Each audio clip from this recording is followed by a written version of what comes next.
Yeah. Go ahead, please. Mr. President, thank you very much. I'm Lois Katz, and I will love to follow the doctor. I also want to say to Senator Kennedy, this is the time.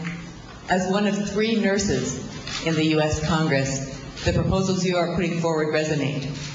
Nurses do provide quality care. They help reduce costs through increased preventive care, and they deliver cost-effective primary care along with physicians, especially in underserved areas. But we have a huge shortage of nurses today, and estimates are that the U.S. will be lacking over 500,000 nurses in the next 7 years. Our nursing schools are only able to meet a tiny fraction of applicants. The greatest bottleneck for educating more nurses comes from the lack of nursing school faculty.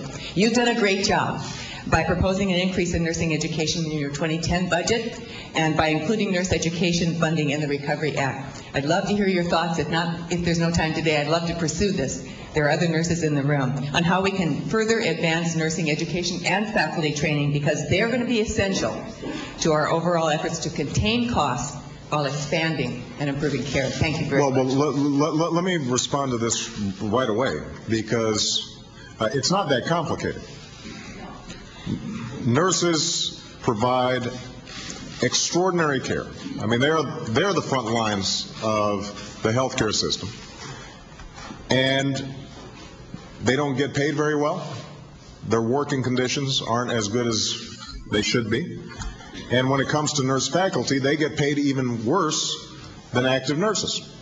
So what happens is that it is very difficult for a nurse practitioner to go into teaching because they're losing money.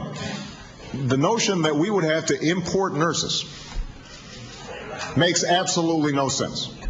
And for people who get fired up about the immigration debate and yet don't notice that we could be training nurses right here in the United States, and there are a lot of people who would love to be in that helping profession, and yet we just aren't providing the resources to get them trained. That's something that we've got to fix. That should be a no-brainer. That should be a bipartisan no-brainer to make sure that we've got the best possible nursing staffs in the country.